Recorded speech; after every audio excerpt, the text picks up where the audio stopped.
everyone, and welcome to day 5 of the Virtual Island Summit. Thank you so much for joining this session. My name is Thais Maciel, and I am the Marketing Director here at Island Innovation. Island Innovation is a global network and a creative agency helping advance sustainable development across islands worldwide. Please visit islandinnovation.co to learn more about our network and our services. I am very happy to be presenting this session called Challenges and Opportunities, Islands Implementing Renewable Energy. Before we begin, I invite everyone to use the chat function to introduce yourself and to post any comments during this session. You should be seeing now a poll on your screen. So if you can please tell us where you are connecting from, what sector you belong to, and what industry you belong to. We are very curious to get to know you better. I'm going to choose South and Central America because I'm joining from Santa Catarina Island in the south of Brazil. But I can already see that most of you are joining from Europe, 42% so far. Very interesting. We have a lot of people from the Caribbean as well, and from North America. Only me from South America. Okay, someone else. Nice. I see that most of you work in the private sector and in the energy industry. Okay, perfect, awesome. I will also invite you to post your questions in the Q&A box. So we have the chat function and the Q&A box for you to post your questions for our moderator and speakers. Okay, I would like to introduce our moderator today, Pepukaya Barduwil. Please turn on your camera and join me on the screen, Pep.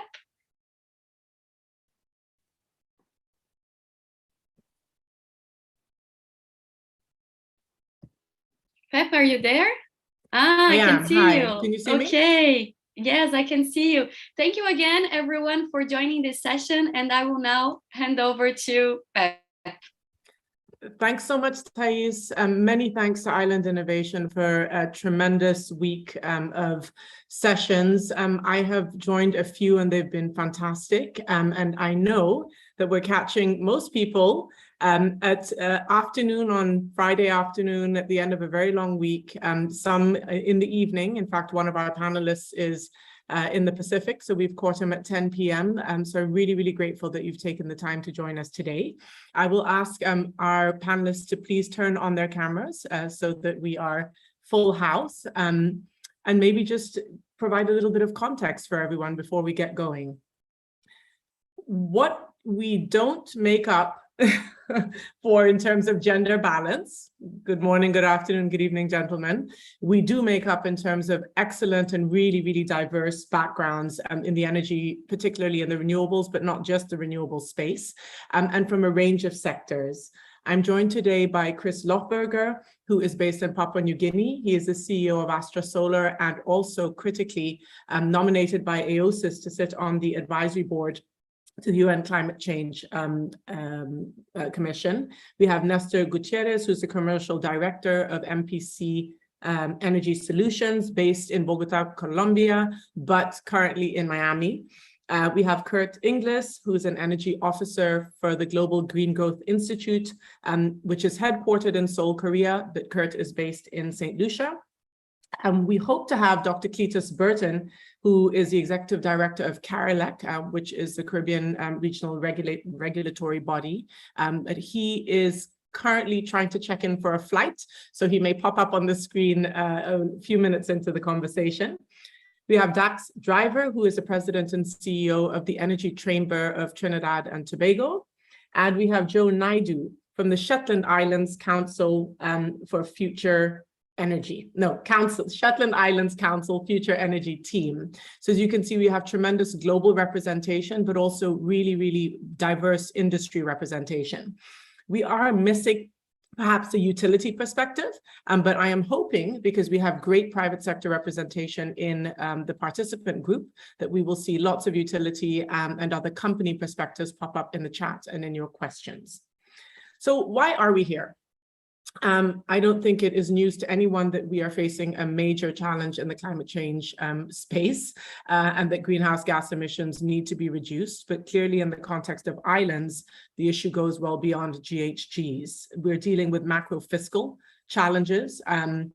There are countries whose debt to GDP ratios have gone through the roof as a result of COVID, but on the back of that, we have increasing oil prices.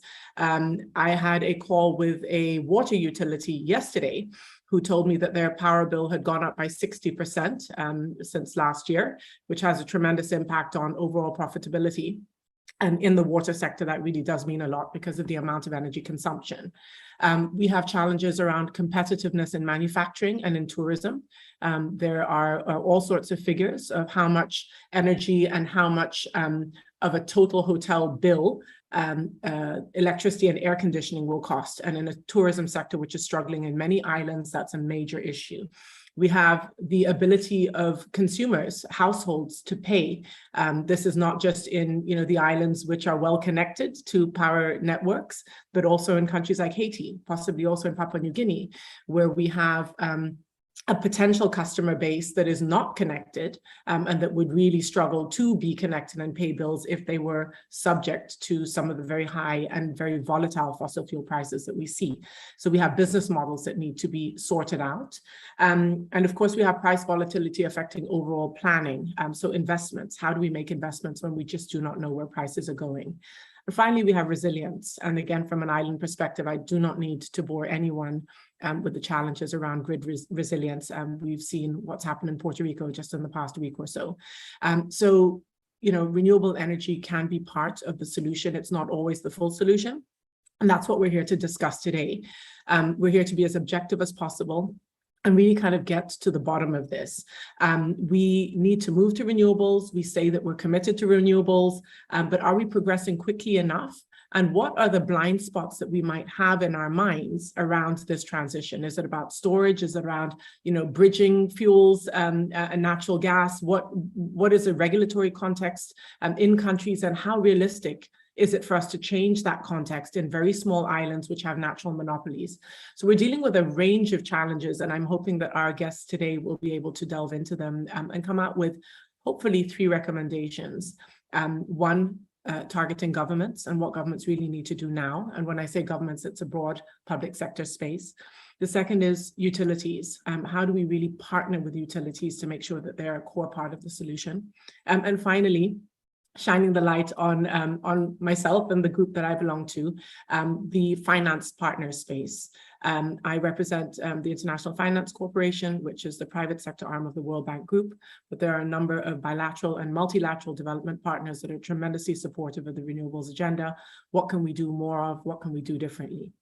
So that's what we're here to discuss. And with those few words of introduction, could I please turn over to our panelists to share their perspectives in 3 to 5 minutes, brief introduction to yourselves and what you do, and a lot more on the content and what you see as the challenges, as well as the opportunities in your particular context. If we could please start with Chris. Thank you, Pep, for that introduction. My name is Christian Loffberger. I'm based here in Port Moresby, Papua New Guinea. We are in the Pacific Ocean, just located basically between Australia and Indonesia. I was born and raised in Papua New Guinea, lived my whole life here. I run a solar business. We do commercial industrial solar and some larger projects, both on-grid and off-grid. But I'm also an advisor to the Papua New Guinea government, and I work with the climate change department here. And through that, I'm a climate negotiator at the COPs. And as Pep explained, I was also elected by AOSIS to sit on the United Nations Climate Technology Transfer Agency, the CTCM. So I wear a number of hats, including some climate finance roles with the EU and a few other things. But my core sort of business, my day-to-day stuff is I work in energy transition, and through my private business, we try and work with businesses that want to transition to clean energy. And we found that through the last few years, this has gone from being something that's been ambitious for climate to being a real economic decision now, because over the last few years, renewable energy has really proven itself to be the cheapest and most resilient type of energy. And we here in Papua New Guinea, we have a big challenge because we have a country with a very low development index, have a huge population bulge. Over half of our country is under the age of 20 years old. And we have low levels of literacy, low levels of engagement with the financial sector. Many people don't have bank accounts. They don't have access to digital services like mobile phones and the internet. So all that means that we have very low levels of electrification, and perhaps they feed into each other as well. In fact, we have one of the lowest levels of electrification in the world, of only about 12 or 13%. And it's the Papua New Guinea government ambition to raise that to 70% by 2030. Now, this is an enormous ask to reach 2030, that target. We're looking at trying to electrify, to connect, these rural communities that are generally agrarian. They grow their own food. They might have seasonal income, but no real cash reserves. We need to electrify them at a rate of over 40% per year. So this is really an enormous, almost exponential growth rate. And we're looking at a number of different strategies to try and do that, but generally all of them will revolve around renewable energy. And we're finding that solar is probably going to be the keystone for all of this. Because a lot of our communities are rural and they're not connected to the grid, we don't have a great road network, we don't have good transportation links. So this makes it very difficult to extend the grid. So we're now looking at mini grids, solar home systems, standalone solar and micro hydro. And there's been a great deal of investment from the government and from the multilaterals like the IFC and World Bank, ADB, and also with our partners. We have the PNG Electrification Project, which is shared with support from bilateral partners, New Zealand, Australia, Japan, and the USA. So we are working very hard on that, and I think that's something that I want to talk about a bit today, is some of the financial challenges and the technical and regulatory challenges that maybe we have in common with other island regions. Fantastic. Thanks very much indeed, Chris. If we could move over to Nestor. Thanks, Pat. Good morning, good afternoon, and good evening for some of you. Thank you for having us. It's a pleasure to be here with you, sharing this panel. We are Npc Energy Solutions. We are a German company. We are dreamers. And with our experience and our talent, we are providing affordable clean energy for Latin America and the Caribbean, where we have presence in 8 countries at this moment.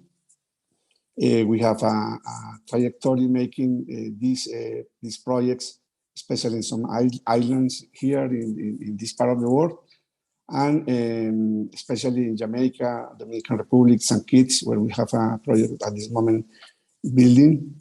We are also in El Salvador, in Costa Rica, in Colombia, where we have presence. We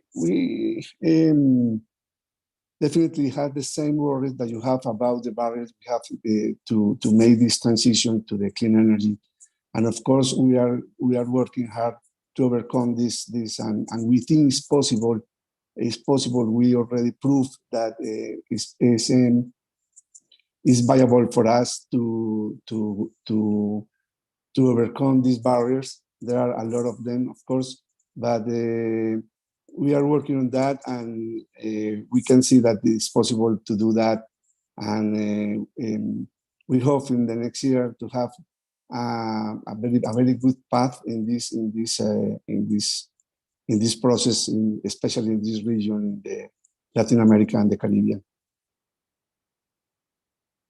Fantastic. Thanks so much, Nestor. And we're going to get into some of the specific projects that you've developed and what it's taken to be successful and as the panel proceeds. Over to you, Kurt. Thank you so much, Pep. Good morning again. Just briefly, for those who may not be aware of the Global Green Growth Institute, just a short background. The Institute, it's an intergovernmental organization, which is treaty-based. So our members sign on to our treaty and then receive the services of the GGGI. The OECS Commission is a member of the GGGI, hence the Caribbean office, which is headquartered in St. Lucia at the OECS Commission offices there. So we have a number of programs, but our energy program is focused mainly on two areas: regulatory support, which is providing direct support to the fledgling regulator in St. Lucia, as well as working on harmonized regional approaches to regulation in the OECS grouping of Caribbean islands. The second area is support to gaps and bottlenecks in the uptake or implementation of distributed solar PV, which is under the Eastern Caribbean Solar Challenge, which is it's a program which was implemented or is being implemented by the OECS Commission, which is directed at trying to move the uptake of solar PV in those islands from the point where it is, which is very much a stagnated point. So we're providing direct support, trying to analyze the issues there and get projects to the point where that they can be implemented.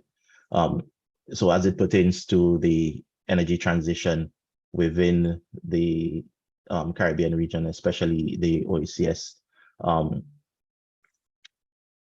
there are a number of issues that I've observed throughout my professional career, beginning at the utility, working with government, and now looking through the sphere of sort of an outside looking in international organization.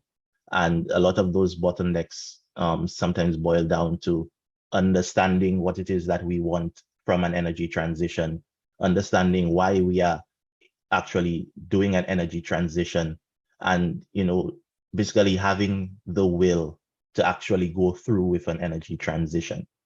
I think one of the things that I would like to touch on is,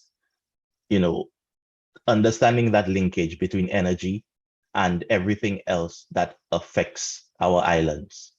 And once that linkage is understood, then the justification for an energy transition and a just energy transition will be better understood. And also the need for energy independence and resilience, not only from a climate change standpoint, but also from a geopolitical standpoint, as we can see the impacts that the dependence on imported fossil fuels have even on the UK and Germany, as what is going on in the world, especially as it pertains to the Russia-Ukraine war is happening. And that can easily be replicated in the Caribbean to way more detrimental effects. So just in brief, these are some of the issues that I think we can touch on.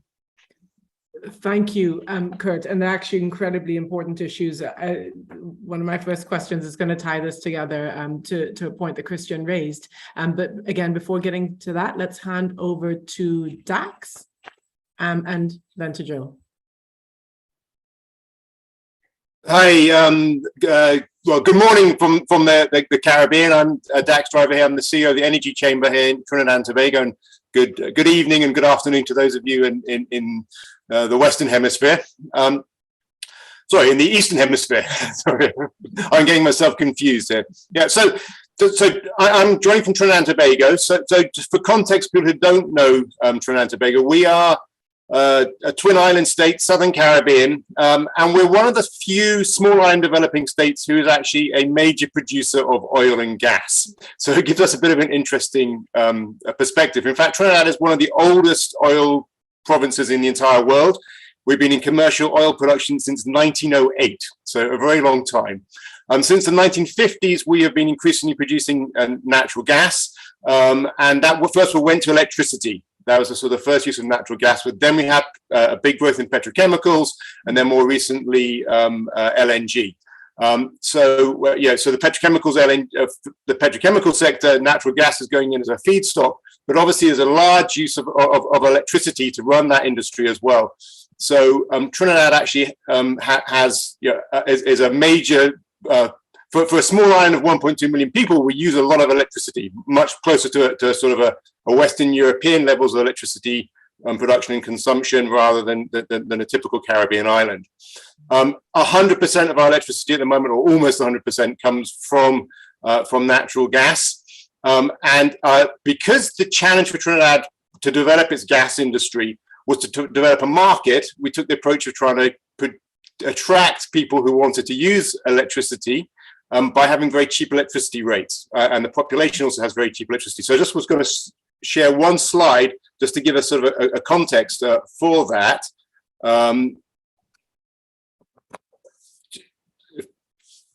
Okay, just coming up now. Hopefully people can see this slide. Yep. So that's electricity rates, residential electricity rates in the Caribbean. Not all islands. There we have Guyana, Belize, Suriname, obviously continental countries. But you can see the rates in Trinidad, 5 cents a kilowatt hour. So I know that when my friends and colleagues in the rest of the Caribbean see that, it brings tears to their eyes. Because these rates are just far lower than the rest of the region. That is a feature of Trinidad and Tobago. Obviously, it's a benefit for the population, benefit for our industry, but it also presents a challenge. So I'm going to stop sharing. I'll stop sharing that. And I think the challenge is for Trinidad is then, what's the economics of renewables? Because you might say, well, you have this cheap natural gas, you have natural gas available. Why bother with renewables? It doesn't really have, in a global context, a huge climate change impact. So why not just continue with the current system? And there's people in Trinidad who sort of, I think, very much have that perspective. But the issue which we now face, obviously, is that we're very inefficient in how we use our electricity because it is cheap. And our natural gas production has actually been falling. So a larger percent of our gas is now going into electricity than had in the past. And if you go back about a decade, it was about 8% of our natural gas went to electricity generation. It's now up to about 14% as natural gas production has fallen. So that means we're earning less in terms of export revenue from petrochemicals and LNG, because more of it is going to very cheap subsidized electricity in the country. So that makes a very compelling argument to then bring in renewable energy to offset that natural gas going to the power generation sector, so meaning more gas available for petrochemicals, ammonia and methanol, and more gas for LNG.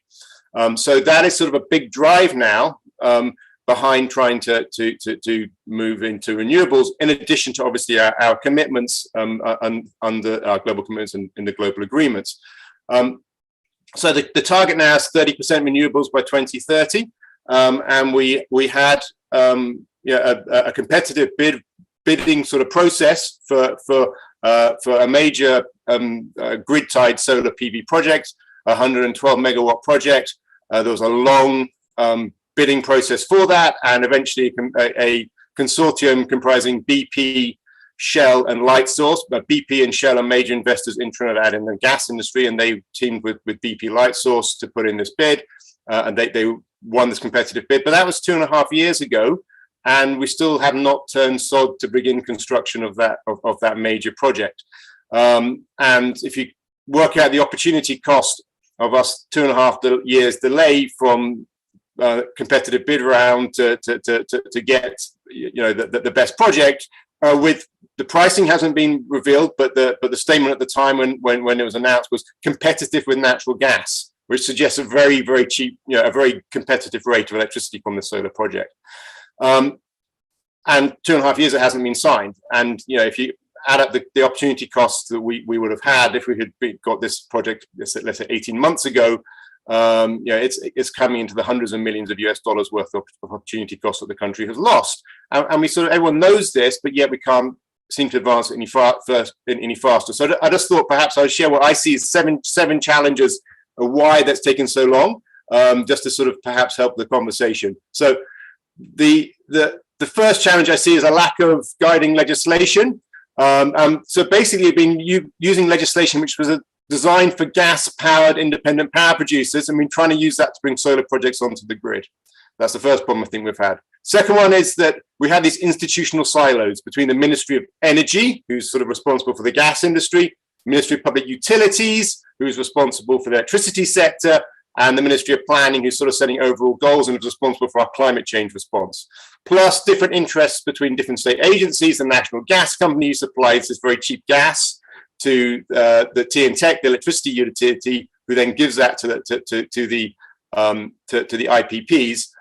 Interestingly, the model in Trinidad is that the Electricity Commission, state-owned Electricity Commission, buys the natural gas, and I'm putting in inverted commas because it doesn't actually really often doesn't pay NG3 for that gas, but buys it officially, provides that to the power producers, who then provide them the electricity, and the power producers are paid for their availability and their uptime and their efficiency. So that's the second issue, institutional silos we have. Third issue is then I think there's a lack of economic assessment of the whole value chain, with renewables playing their part in that value chain, and an inability to really map out the full cost across that whole value chain.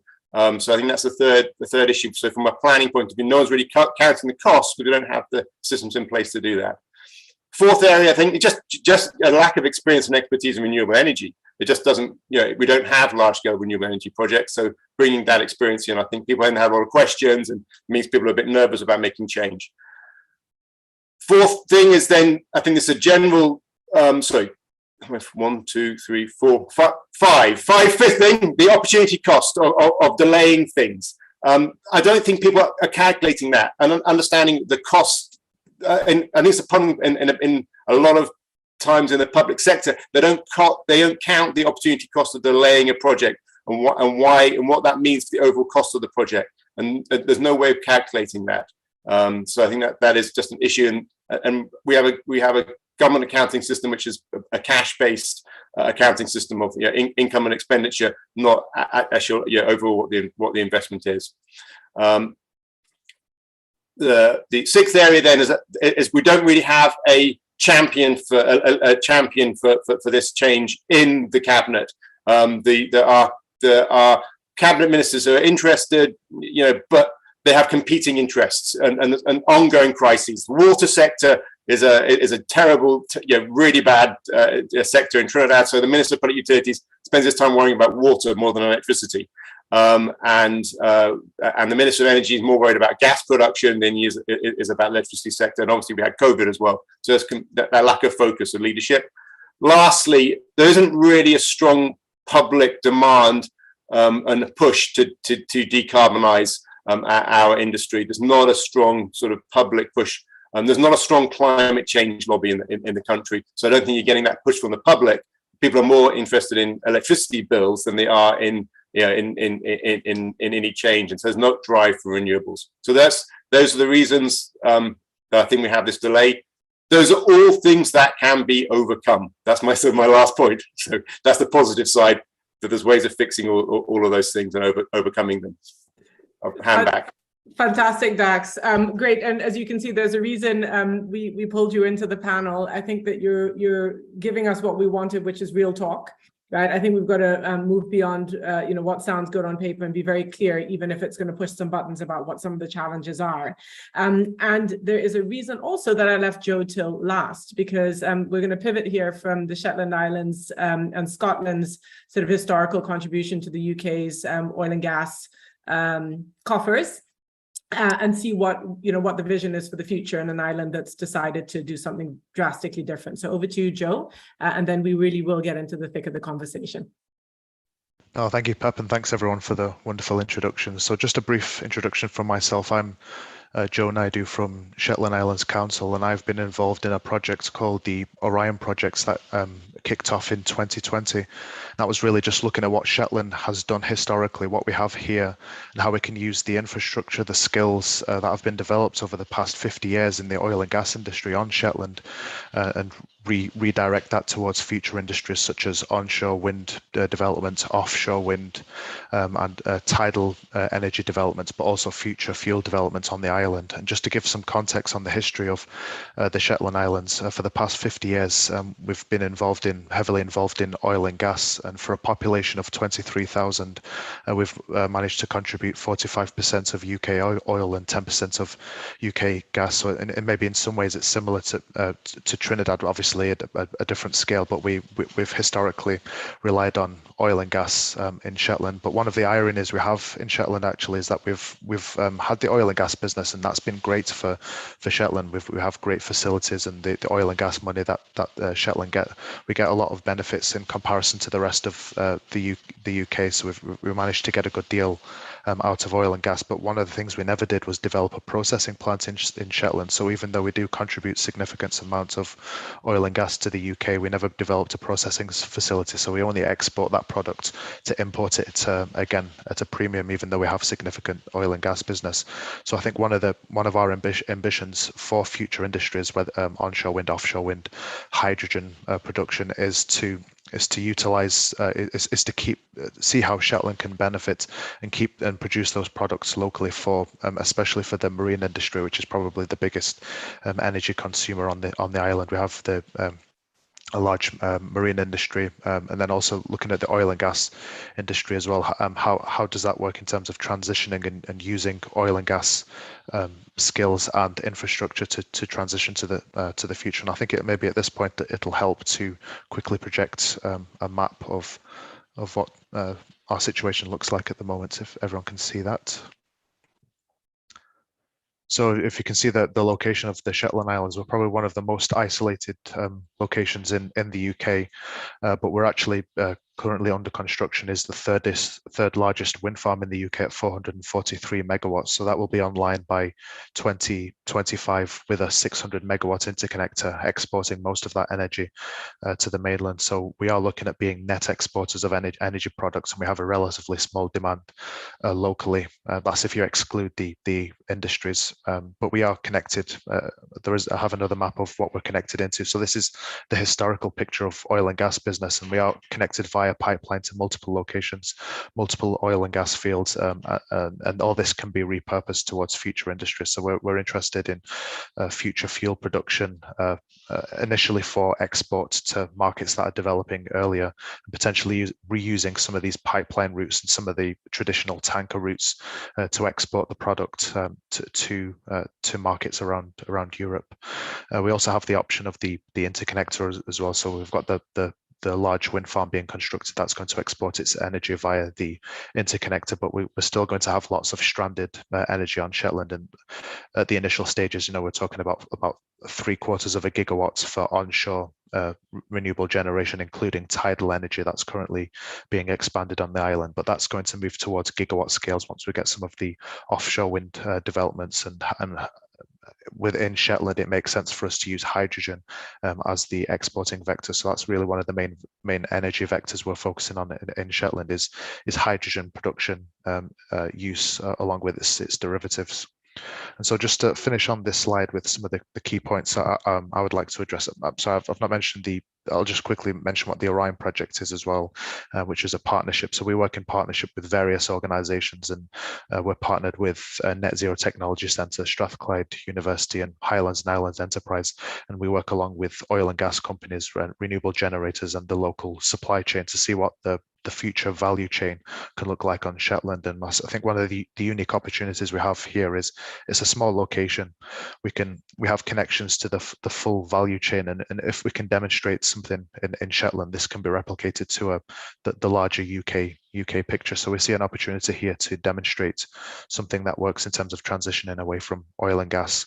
In terms of, I'll just mention briefly 3 key points maybe that would be interesting for discussion, and it's been highlighted earlier as well, is looking at de-risking projects.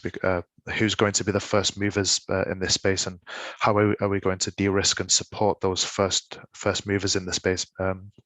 I suppose in our situation, we almost don't have the chicken and egg situation. We're potentially looking to export initially as the market develops. The markets seem to be developing elsewhere at earlier stages, and then we start to use, later on we can start to use those products locally and look to see how that can be used in our fishing industry and maybe even in the oil and gas industry to decarbonize that in the short term, as well as that phases down.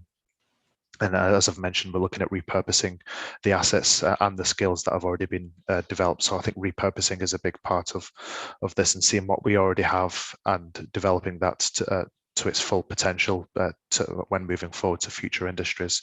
And finally, looking at the whole value chain and seeing how it links together and how if it needs to be defined differently, who owns what part of the value chain, is there a place for shared ownership structures? And I'll just finish off with a quick example of how the oil and gas industry developed on Shetland in the 1970s. It was multiple oil and gas companies looking to develop multiple facilities around the island, and eventually Sullenvo oil terminal was developed as a shared ownership to get the multiple oil and gas fields, which there's about 50 oil and gas fields that connect into Shetland via pipeline, and create a shared ownership structure that provides that holistic solution that works for everyone. And it's something similar we're looking for now in Shetland in terms of future industries, is looking at all the different parties and seeing how the different pieces fit together in a way that increases the benefits and decreases the costs of future developments as much as possible. Thank you for that. Fantastic. Thanks very much indeed, Joe. And I see that there's a number of comments in the chat. And just to let folks on the who are participating know that we will get to some of the questions, but please permit me to go through some of the ones that I have for the panel. We have over 100 people participating, and I expect that there's going to be lots of perspectives shared, and we'll try to get to as many as we can. Again, thank you to everyone for your input. Perhaps let me start quickly with Chris. You represent or have been nominated by AOSIS. You see multiple island perspectives. I know that Dax was speaking about some of our Caribbean islands maybe sort of drooling at the price of power in Trinidad compared to the 40 cents in Dominica, which is where I'm from, and 45 cents in other parts of the region. And I know that the Pacific, whenever you see that our countries have the highest power prices, the Pacific pops up as having even higher than the highest, right? So 50, 60, depending on where you are. So I understand that clearly the economic motive is there. Dax, you brought this up, is there political will? When ministers are juggling a number of issues, they're covering water, they're covering electricity, they're covering short-term and long-term, let's be real, right? We need to develop industries that may show benefits in 10 years. And meanwhile, we have an election cycle, which may be in 2 years or 1 year or 2 months. So how do we kind of balance those trade-offs? But maybe a question to you, Christian. Are governments serious, the governments that you see, that you interact with, and how do you define serious? Is that making a commitment? Is it changing a policy? Is it developing a strategic partnership? Is it launching a tender? What does serious look like from your perspective? Yeah, that's a great question, Pep. And, governments are not monoliths. Every government, they have competing interests. They have different personalities with different agendas. And that's something that Dax mentioned really sprang out at me, that you do need champions. You need someone to push this. You need someone in front to be the leader of it. This is just so important. It's really difficult to move the agenda forward, to progress on these things, unless there's a visible champion that's going to lead it. So I think that's so important. And so what was the question that you said again? It's basically our government serious, and I think you answered it, that there isn't, this isn't a monolithic or kind of singular perspective, but you do need champions. Yeah, are they serious? Yes, they are. They want to do it. They have, but as Dax said, there's pressure from many different directions. There's the election cycle pressure. They have competing interests from donors. Here in Papua New Guinea, we have an enormous gas industry, and it really is probably the biggest contributor to the economy here. So when you're trying to push renewable energy that's contrary to that, then you can come up against some vested interests. So that makes it quite difficult. No, I think that's a very fair point, and thank you for also bringing up the sort of donor perspective, right? There's the investor perspective, and then there's the sort of broader development community, and is everyone sending the same message? And where in that mix does government fit, and who is government? Is it an individual? Is it an MP from a certain part of the sort of country's broad constituent base, or is it the government moving as one? So I think that's an extremely valid perspective. Having said that, I think when you talk about leadership, there is leadership in certain parts of the world that's quite notable. So again, Prime Minister Mia Mottley has spoken on multiple platforms, speaks with tremendous vigor, has made announcements around things like offshore wind, which sound fantastic and which could be potentially transformative, particularly if you listen to Joe and sort of look at what the wind industry could do for a part of the world like the Shetland Islands. However, there are differences, right? The Shetland Islands feed in to a grid. You're talking gigawatt scale, right? Dominica has a peak of, demanded 25 megawatts. So how then do we think about issues like aggregation in islands that have no interconnection, let alone islands that have huge amounts of ocean between them? Again, looking at the Pacific, which, again, we look at the Caribbean, we think we have challenges, and we look at the Pacific and it's specks in a very large ocean. So maybe a question for Nestor, but frankly, for anyone who wants to jump in, is it realistic to think about some of the more frontier industries like offshore wind in islands where the peak demand is 200, 300 megawatts in a Barbados, 80, 90 megawatts in a St. Lucia, 50 megawatts in, other islands. And how do you capitalize on what some of these future industries could be when you do not have the scale? And from an investor perspective, Nestor, what does it take to actually aggregate? Is it realistic to expect to have a base in one island and invest in multiple islands? Is there a way to make small investments work? Because at the short term, that's really what most countries have to offer. So really to Nestor and to anyone else who'd like to jump in. Okay, Pep, I would like to talk about some figures first. For example, the average cost of the island, as we could see a moment ago, is between 24 cents and 40 cents, 45 cents. If you have, for example, a partial replacement with a PV project, you could reach between 10 to 18 cents. You can see that. Meanwhile, when we have a batteries, a project with the batteries could be between 18 to 24 cents. It's a really good project with a lot of incentives. So we think it's possible with this type of projects. For a specific case here in Colombia, we study a case in a big island, the biggest here in this country, with wind projects offshore. Actually, it wasn't possible for the size of the island. In that case, it's really just an island with around 90k people there. So it wasn't possible there because it's offshore wind is a lot of it's too expensive. But we did there a study to improve a PV project, a 120 megawatts project with something like 54 storage system. And we proved that in that island, that was possible to do. And I think they could save around 30 million per year. And the energy cost will be around 15, with a discount of 15% or something like that. At this moment, that is a study, but we have another example where we are working at this moment building a project in the St. Kitts and Nevis. It's an island in the Caribbean. We are building a project there with around 35 PV, 35 megawatt peaks with something like 20 storage system. And we reached there after around 18, 19 cents per kilowatt. And it's amazing. This is really amazing because they are paying at this moment around 35 cents per kilowatt.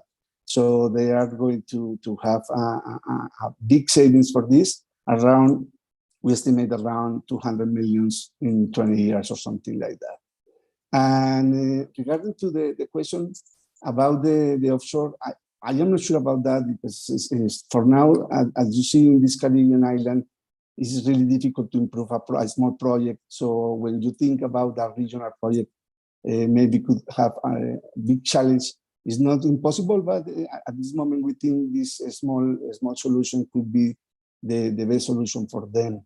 So in our case, we are working on this kind of solutions, and we see that it's really possible to do that and to get clean energy in this transition process and to have good savings for them, to have good energy, we have reliability, we have a lot of things that are important in this kind of process. Great, thanks very much, Nestor. And it's fantastic to hear about the St. Kitts and Nevis project, particularly because of the storage component, which is something that I don't think we discuss enough. We see commitments to 100% renewables in countries that do not have hydro or geothermal, and there's no storage framework. There's no discussion about storage. There's no, and many of these islands already have grid stability issues. So, I think this is a piece of the regulatory sort of framework that really needs to be discussed. Now, I see 3 hands up. Let's go in alphabetical order. Let's start with yourself, Dax. Please try and keep your comments short. And I will say to our participants that we did get a go ahead because it's a rich panel and rich discussion to extend up to half an hour after the session goes to formal completion. So we may be here for an additional half an hour. But still, please keep it to about a minute or so we can get through the many points that are in the chat as well. Thanks. So I wanted to make 2 points on integration. So one is, I think there is a big opportunity in the Caribbean for grid integration. And I think that there is a huge demand for green electrons in Trinidad to go into our petrochemical sector as green hydrogen. And I think it's a massive demand. And so there's wind in Trinidad, which we could potentially use, but there's also, I think, geothermal in the region. I think it's a fantastic idea. I know that it's been talked about at a regional level, but I think we need to move it beyond just a conversation to actually really trying to see if this could work. Second thing about integration, I think it's beyond integration of physical integration of grids. There's also integration of economies when you have small economies. So one of the things we've seen with NPC is that they have taken capital from Trinidad private sector and invested it in wind farms because with their partnership in, I think, Costa Rica and the Dominican Republic. I'm not sure if it's also there in St. Kitts, but they've actually raised capital in Trinidad, which is available from the Trinidad private sector, to use for some of these smaller projects, and it fits nicely with the capital which is available. So when we talk integration, I think it's not just physical integration, but also integration of our island economies. And then the last point on the integration thing is then skills. We don't have that many skills, available. So if we integrate our skills across the Caribbean, I think it just obviously makes good sense, and skills and equipment as well. The fantastic point. Sorry to interject before I'm handing over to Joe and Kurt, but just on your 3 points, yes, definitely we need to look at regional integration far more, from food security to sort of skills transfer. And to be very frank, my brother lives in Trinidad, and it's very difficult, even for a Dominican national, to get a work permit in Trinidad. So we have to integrate at all sorts of levels, starting with just flexibility in terms of movement of people. So that's number one. I think secondly, in terms of grid integration, it'd be fantastic if we could see that. But we've been talking about subsea cables between Dominica, Martinique, and Guadeloupe for the past 30 years. If we could see that happen already, it would be transformative. But I do want to toss the question back to you, Dax. Is this an area where CARICOM can get involved? What is it that, are there 1 or 2 things that would really shift in terms of the physical integration? And finally, in terms of sort of just leveraging the financial resources that are available, some of the markets are very liquid, right? If we look at Barbados, there's money looking for a home. What types of projects can they get into? You're absolutely right. They do not need to be limited to the islands that the money is kind of, housed in at the moment. Does that mean that we should be looking maybe at more sort of regional resilience bonds or sort of financing mechanisms that go beyond an MPC's ability to pull money in? Again, is there a role for regional bodies, OECS, CARICOM, even GGGI, let me throw you in the mix. So I toss that out there if anyone wants to respond, but perhaps before doing so, Joe and Kurt, please feel free to jump in.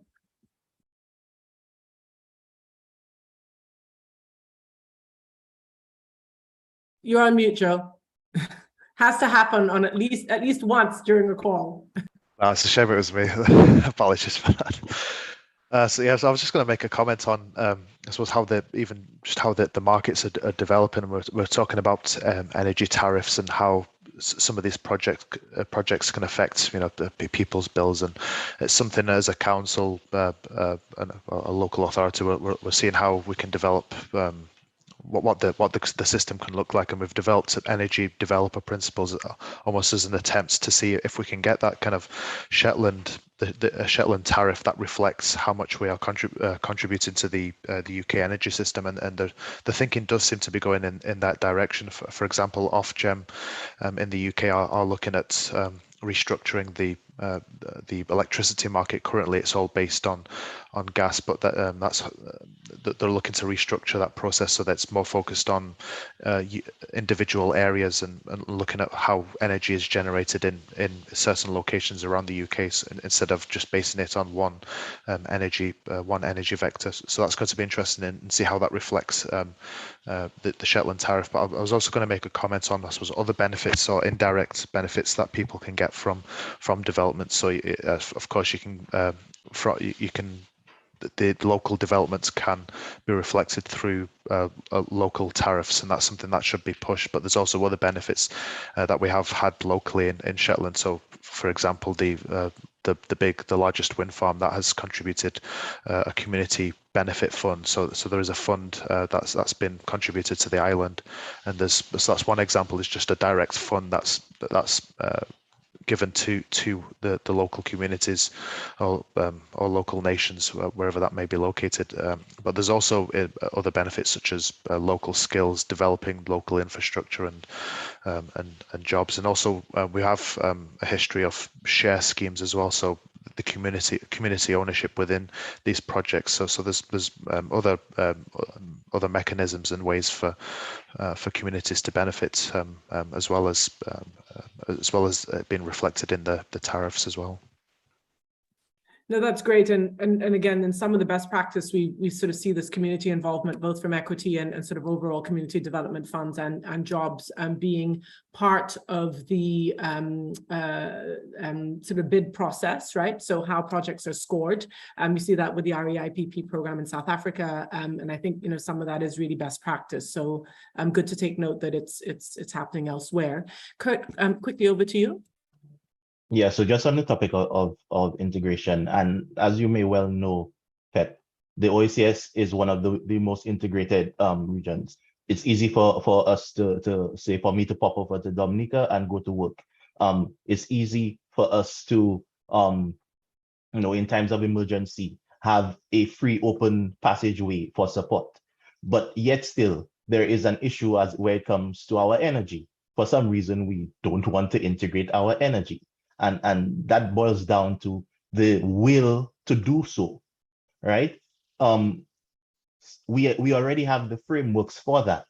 But when it comes to our regulation, there needs to be the will for us to integrate our regulation so that if an energy project happens in St. Lucia, it does not have to change its manner of entering the market when it goes to Dominica, when it goes to St. Vincent, when it goes to any of the OECS countries. Now, since it has to do so, it makes investment extremely difficult, because now you're not just looking at a region, you're looking at individual islands. But we need to get to the point where we are no longer talking about individual islands. We are talking about an integrated region that has an energy market in place. We need to start thinking of a market rather than, individual islands. And Joseph mentioned something that is very dear to me: community ownership and community involvement. When it comes to making this energy transition, I think we need to be very careful that we do not enter into a neo monopoly, right? Where we just hand over control of the renewable energy generation to another outside organization. There needs to be this community involvement, community investment, community ownership that then generates funds and keeps the economy vibrant, because it is the same persons who live and work in these islands who now have an ownership stake in the electricity that power their businesses. I think that's a very fair point. And you know, Joe touched upon this, not just in the context of communities, but in the context of, I suppose, you know, at least a mini resource curse that many countries have faced, where you're producing oil, and we see this in West Africa, right? You're producing crude, you're exporting it, and then importing 90 to 100% of your refined products. So you're not, and we see this in mining, right? So you're not really capturing the full value chain, and that limits the ability to create jobs and have economic benefits down the line. I think that's clear in the context of the power utilities, at least in the Caribbean. I do not know what it looks like in the Pacific, Chris, but I will say that many of our utilities, at least in the Caribbean, are now largely, if not entirely, state-owned. And just pivoting a little bit on that point of utilities, if we are to avoid the sort of neo-monopoly, right, bringing in another major player, particularly where you have very small systems in islands, right? I mean, Nestor will probably tell you, look, please give us at least a 30, 40 megawatt system, right? You're getting way below that is a problem. How much of an economy of scale can you get when you're doing a 10 megawatt here and then another 10 megawatt elsewhere? But in countries where the entire system is 20, 30, 40 megawatts, you run the risk of creating a monopoly, but you also run the risk from a political will and from a stakeholder will perspective of entirely cannibalizing or sort of eating up the market of a state-owned utility. And someone somewhere along the chain is making money, right, from either fossil fuels or from owning the full market. How do you crack that in countries that have very small size systems? Is it realistic to say we're going to bring in 1 or 2 IPPs into a 100 megawatt market, mini market? Is that the way to go? Is the sort of other extreme to say, okay, well, we're going to, you know, continue to shore up state-owned entities, issue EPC contracts, take the debt onto the utilities books, pass it on to a government backstop, and then come to the point where you can't borrow anymore, right? So what is the solution where you have constrained sort of utility balance sheets and a limit to what you can actually contract or procure on the utilities books? And on the other extreme, you have a very small market, and your ability to really kind of attract IPPs or give enough space to IPPs for it to be interesting and attractive to them is another challenge. I open that up to anyone who wants to jump in. Yeah, I might have a crack at that, Pep.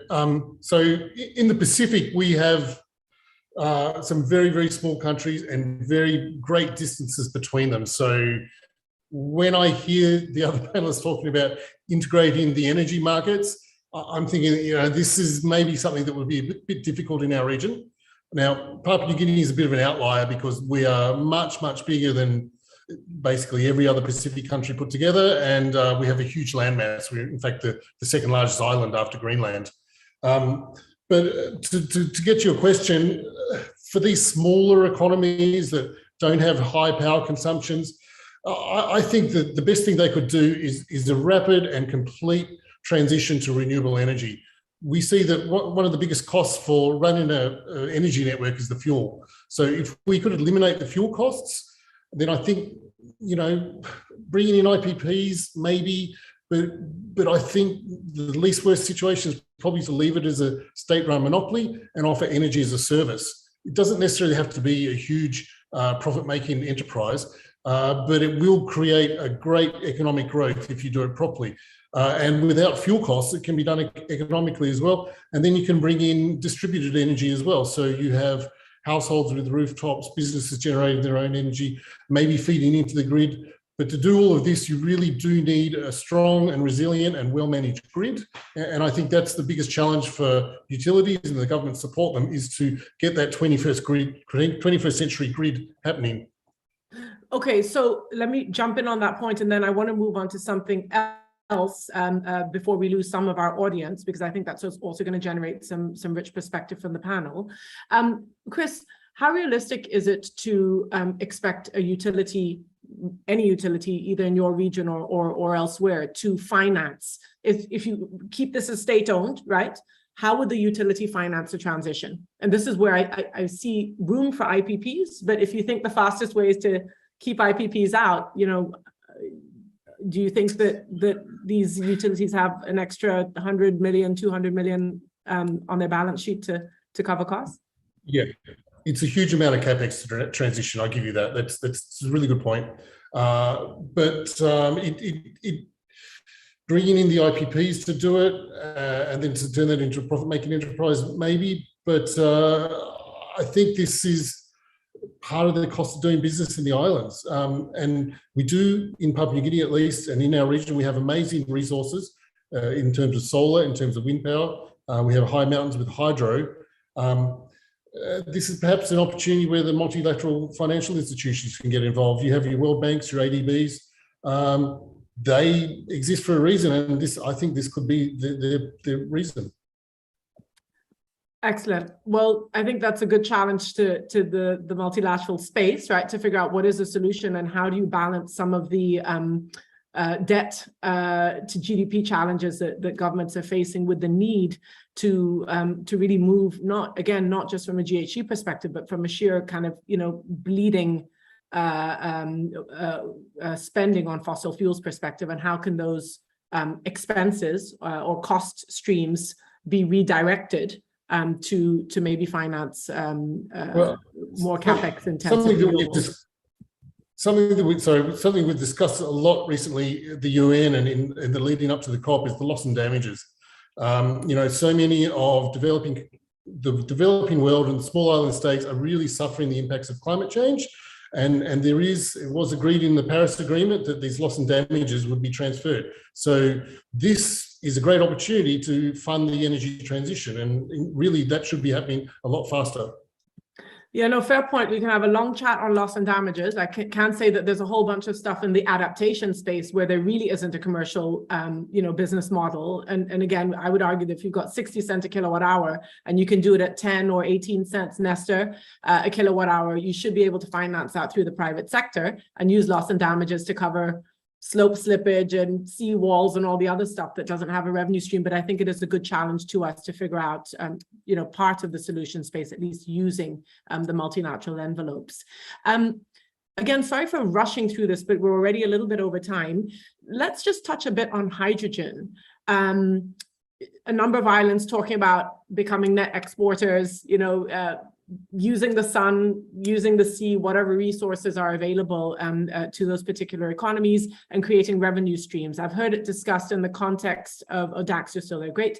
In the context of Trinidad, how do we take industries that are already there, right? Oil and gas, and convert that or leverage it, piggyback on it to create a completely new industry, benefiting from the skills that we have from oil and gas. Where does hydrogen potentially play a role as a new sort of economic revenue stream for government and jobs creation modality for islands that do not just want to rely on tourism? So how can hydrogen be part of economic diversification? It comes up again and again. I throw this out to anyone on the panel, and then I do promise to get to questions in the chat. How realistic is it, particularly for the smaller islands? And once more, Dax, do we need a regional or an integrated approach, lest we cannibalize each other with either strategies or action where islands are not acting as one? Well, I would say that there's a small scale sort of hydrogen as a storage, hydrogen acting as a battery sort of approach, which we're seeing now in Barbados. And then there's the sort of large-scale hydrogen as an input into the petrochemical industry. Trinidad is a major consumer of hydrogen at the moment, but you don't see it because it's natural gas, so it's hydrogen split from natural gas. which produces a lot of CO2 to do that. And you're just sort of talking there about, what we want to do is get the hydrogen from water instead, but using green electrons to do that rather than taking it from natural gas. I think that there is a major market which exists in the Caribbean. The feasibility of doing it around the region, I think it's there. The commercial feasibility is there, but it's all the political elements, that sort of the things that Kurt was talking about, which I think we have to find a way of dealing. I think CARICOM has a big role to play in this, but we need to get CARICOM working really effectively for that to happen. And thanks for mentioning Barbados. I'm going to make a mini plug for IFC. We are supporting the sort of hydrogen-based project in Barbados, and hopefully we'll see more of that happening in the region. So it's definitely something that we are excited to be part of. Joe, please jump in, and I will now find a few questions as well to pass your way. Go ahead, Joe. Oh, thank you, Pep. So, so it's probably just some insights I have on the work we've done on looking at hydrogen as an opportunity for Shetland so far. We've done various studies into seeing how the market could develop, and I suppose the interesting thing with hydrogen is you actually don't want to use it if you can get away with it. It seems to be a way to fill in the gaps of what electrification can't fill. Such as balancing the grid and certain applications within the marine industry and other areas of transport as well, such as heavy goods vehicles. So there does appear to be a demand for hydrogen where electrification is not possible, because that will usually be the cheapest way to decarbonize any sector is usually through electrification. But what is identified is that there is a place for hydrogen, but there's maybe some uncertainty around how much hydrogen that's going to be. Where is hydrogen really needed, and where is it not needed, and how is technology going to develop to reduce the need for or increase the need for hydrogen in future? So the biggest challenge with hydrogen is the market isn't developed yet. There is some demand, as Dax has mentioned. There's also demand for hydrogen derivatives such as ammonia. Ammonia appears to be one of the key derivatives of hydrogen that should be produced at the earliest stages. So green hydrogen is currently being exported around the world as fertilizer. So there is some early demand that needs to be decarbonized, but then there's future markets that also need to be developed, such as transport, which is going to be the biggest demand for hydrogen, the difficult to abate sectors. Thanks for that, Joe. Christian, over to you. Yeah, just to support what Joe was saying, I think the biggest global demand for hydrogen at the moment is desulfurization of fossil fuels, as Dax was alluding to. So as we see the market for fossil fuels, the oil market globally, there's argument that it's plateaued and it could be declining. So that means hydrogen's going to decline as well. Hydrogen does not travel well. Generally, if you're going to use hydrogen, you need to produce it close to where you're using it. So I think really going forward, the biggest demand for hydrogen will be in green fertilizers and ammonia and mixed with nitrogen to replace the fossil fuel inputs in the fertilizer industry. Thanks, Chris.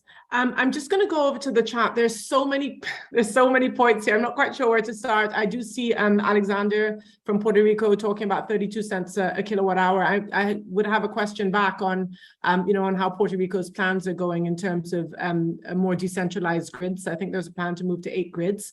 Perhaps that's taking a little bit longer than anticipated, but maybe once that's delivered, you'll see possibly some reduction in pricing. There is a question on fragile ecosystems. Again, maybe tossing this to Joe, particularly in relation to offshore wind off the Shetland Islands. It's really impressive to have seen your charts. They look great. They're very futuristic, but the question also arises, how good is this for the marine ecosystem? Again, another question for some of our other islands that have very sensitive marine ecosystems and that rely on the blue economy. I know marine spatial planning, can provide some really helpful guidelines on what should and shouldn't be done. But when is too much? When is this too much? Yeah, and I think one of the issues as well is that there is going to be study done into the actual effects of developing large-scale offshore wind farms off of Shetland. So just I guess another update is we do actually have 3 successful developers who've bid 2.8 gigawatts to the east of Shetland. So we've got 3 developers who are looking to develop plans to construct those offshore wind farms to the east of Shetland, but there is still even more potential, even up to 10 gigawatts around Shetland, utilising the wind. It's a very windy area around Shetland, so it is looking to develop into the gigawatt scales for offshore wind. And I think one of the biggest worries actually for Shetlanders locally is the fishing industry, and this is going to take away a lot of the fishing grounds. And one of the biggest questions being asked at the moment, and some study is going to will be done into this, is how will the offshore wind farms affect spawning grounds, which will affect the fishing industry. So that's a study that's needing to be done to see the actual effect on what is the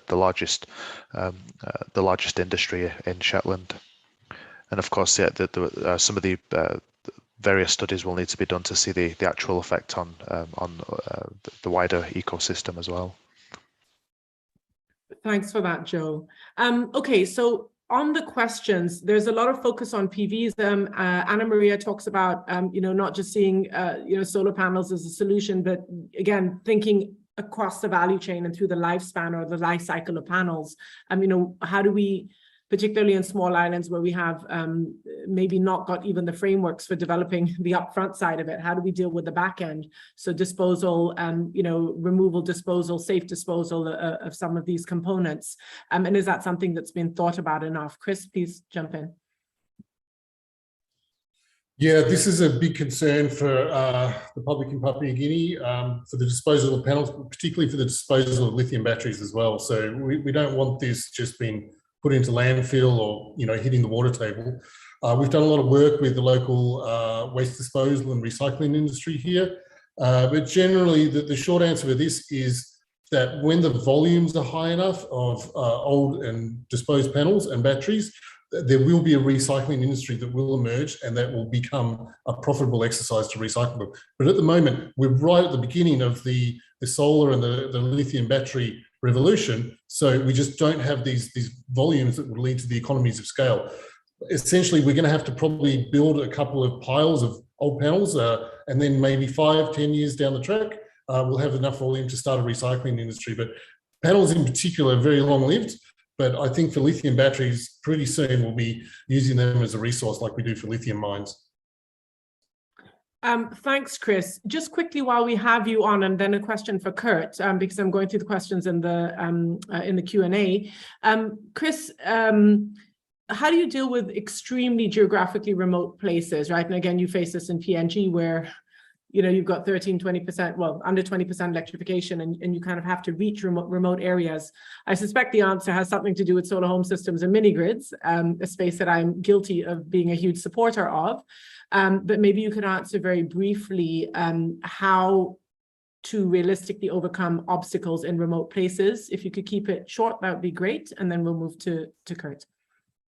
Yeah, we find that the biggest obstacle in remote places, and you're right, mini grids and solar home systems are leading the charge for electrification there. But we find the biggest obstacle is the financial bottlenecks, because many of these very remote areas, they're outside of the normal economy and they don't interact with the financial system. So you find that electrification programs there are subsidised or concessionary donor funding, and this is just not sustainable. So what we're trying to do is build an economy, build some sort of way that they can be self-sustaining in terms of financially supporting electrification. Thanks for that, Chris. I mean, I would maybe have a different perspective, which is I always see the world of electrification as a pie, and there are parts of the economy that will always be commercially viable. You could talk about $1 a kilowatt hour in parts of Nigeria. Surely that can be replaced with PV. There are parts that will never really be commercially viable, and we're talking about incredibly low-income areas, very remote areas, places, as you say, that are outside the formal economy, that have a number of challenges, maybe not even high enough quality roads to get things there in a cost-effective way, right? And I think that there is room for subsidy. The reality is that grids around the world, from the north of Sweden to, you know, maybe parts of London when it was originally developed, were subsidized. The reality is that there's huge subsidies going to the nuclear sector and other sectors around the OECD and other more industrialized nations. So I'm not fundamentally against subsidies. The question is, as you say, how to channel them in a way that they are sustainable, and that when the money dries up, the system doesn't collapse. Does that require us to maybe cross-subsidize to the utility, or to set up a fund whereby, you know, higher income customers are paying, you know, into a pot that's then dispersed? This is all about, I think, sort of leveling the playing field for people, for citizens in parts of countries that will never really, you know, be major commercial contributors to the market, right? But do need those services, and without which we'll never get up the ladder. So, so I hear you on not wanting to subsidize for the sake of it, and also not being lazy to say, oh, you know, it's not viable, we've got to subsidize, and as soon as you pull out, it collapses. But I do think that there is a part of the world, and in parts of many countries, where subsidies, be it from school lunches to, you know, to LP gas for cooking, to electricity, will need to be part of the economic development agenda. Just a thought. Yeah, I mean, you're right. Subsidies can play a role there, but we're veering, I think, into political discussions here. And unfortunately, these people in these very remote, very rural areas, they don't have a very loud political voice. So eventually you get to the point where, you know, the people in the cities, the developed areas are like, well, why are we subsidizing these people that, you know, aren't really part of our community? And, you know, it's a tricky one, and I don't think it's maybe the right thing, but you have to empower these people, give them a louder political voice so they can advocate for themselves. Thanks, Chris. And I know that's it's a tough subject, but thank you for the real talk. I'm really stunned. We still have over 100 participants, so thank you for staying on. Kurt, there was a direct question to you, requesting to give an example. Sorry, now I've lost my main screen. An example of how GGGI has supported. Sorry, it's disappeared. I hope you can find it. Oh yes, supported a nation on firmly moving towards green economy. If you'd like to jump in on that, great, much appreciated. And also you had your hand up, so please feel free to share what else you had on your mind. Okay, so just firstly on the waste issue, it's an issue that always comes up when we talk about new technologies, but then we overlook the existing technologies that not only produce waste, but also are detrimental to the environment. So we cannot focus on the end of the stream while forgetting that we have a middle and a beginning part that is causing us a problem, right? So I just wanted to throw that in there. Now, as it pertains to GGGI, so a number of things that we are doing, and let me just focus on the Caribbean team right now. So one of the things is that we are, like I indicated earlier, providing direct support to the regulator in St. Lucia, who is a fledgling regulator. So we have an embedded expert in there who is training them on the job to be able to undertake their regulatory exercises. When you have a regulator which is new, with persons who are fairly new to regulation, that type of backstopping is proving invaluable. So directly supporting knowledge transfer and on-the-job training is one of those things. The second one is identifying, like I said, the bottlenecks to PV uptake and providing the direct solutions to that. So for instance, as part of the OECS Solar Challenge, we are identifying, they have set a target, an initial small target for PV uptake. So we are identifying private sector and public sector organizations who want to be part of that, going in and doing the initial work to identify those bankable projects, and going to the point of even analyzing their energy and designing the systems that they would use, as well as identifying the viable funding sources that they can use. So those funding sources are not just grant funding sources, but direct private sector investment into renewable energy on those buildings, which then stirs the market and you know, pushes the market forward with sort of that technical assistance or technical expertise that would be lacking right now. GGGI is directly supporting entrepreneurs. So we have what is called our Green Entrepreneurship Program, which is actually, I think I'm not sure if it has closed, but it was open this week for registration. So entrepreneurs in the Sustainable and Green Business Fair within the OECS can apply to that program. They receive assistance to build their businesses, to learn the proper practices, to maintain their businesses. They get partnership training with experts who are already existing in the fields that they are going into, as well as they have the opportunity to receive seed funding, which will about $10,000 US worth of seed funding, which will be a great boost to their businesses. So we're not just looking at policies or these things, but direct action that will lead into direct change. Thanks very much for that. And I see that Kristen Deason has popped some information on that in the chat. So look, I realize that we've been really greedy by going at least 21 minutes over time. I'll give everyone back 5 minutes on the back end of this and try and wrap up at 25 past the hour. But just a couple of quick things. Chris, if you could just reply on geothermal in PNG, which is in the Q&A. A quick question for anyone. Have you heard of containerized micro nuclear power? That did pop up as a chat. Sorry, as a question. I personally haven't heard that discussed, and to be honest with you, I'm inclined to keep things simple, particularly in the smaller islands. But if anyone has, please jump in. So I guess what they're talking about is small modular reactors.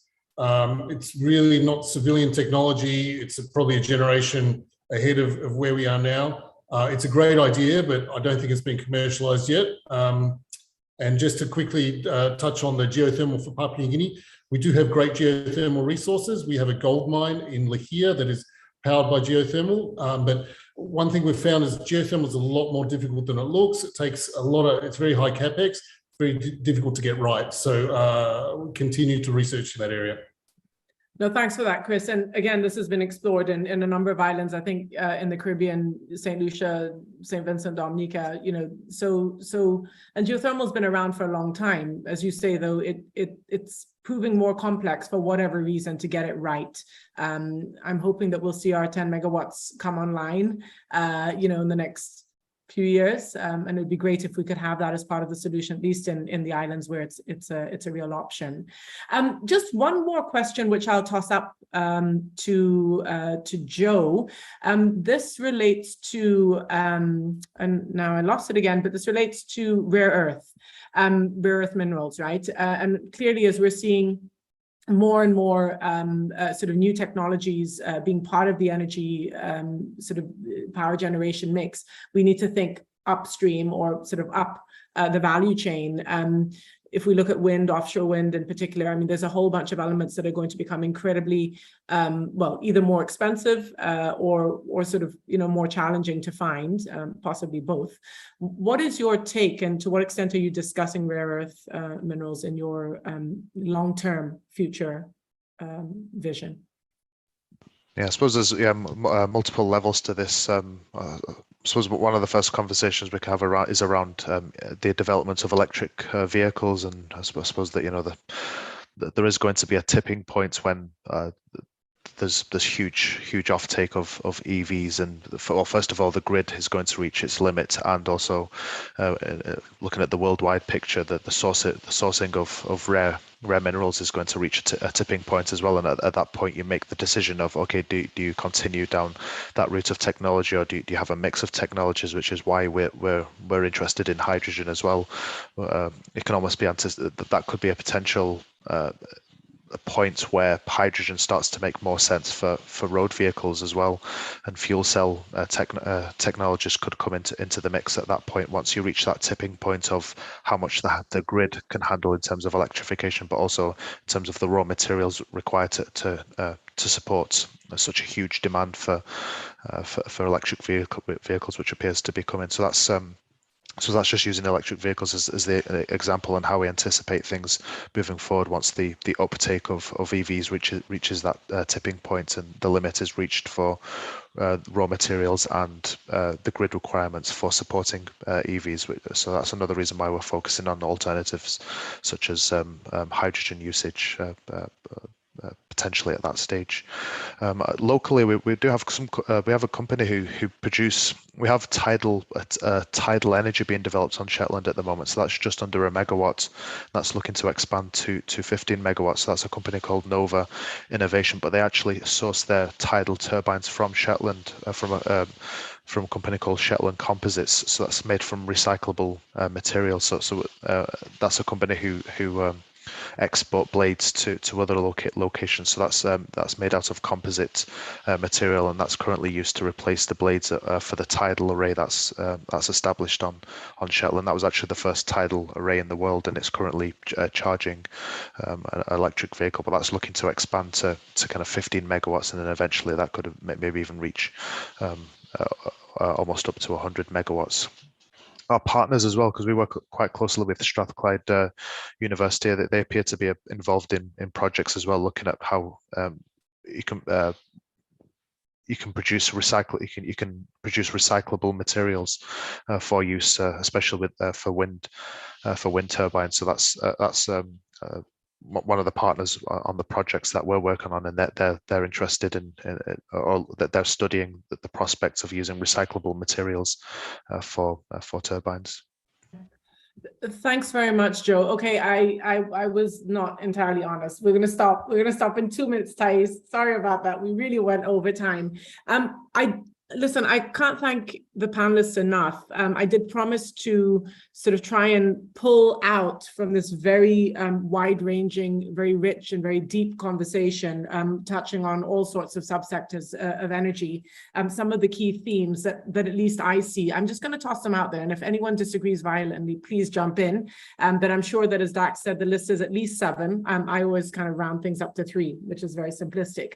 But for me, I think the key point is visionary and risk-taking leadership that's followed by planning. And that planning needs, at least in the island context, to be as integrated as possible, where geographic constraints are not a complete, showstopper, as they may be in some parts of the world, and where there is some geographic proximity, we need to start to act as one. And I mean that really seriously, from a political perspective, from an economic integration perspective, and then from a power market perspective.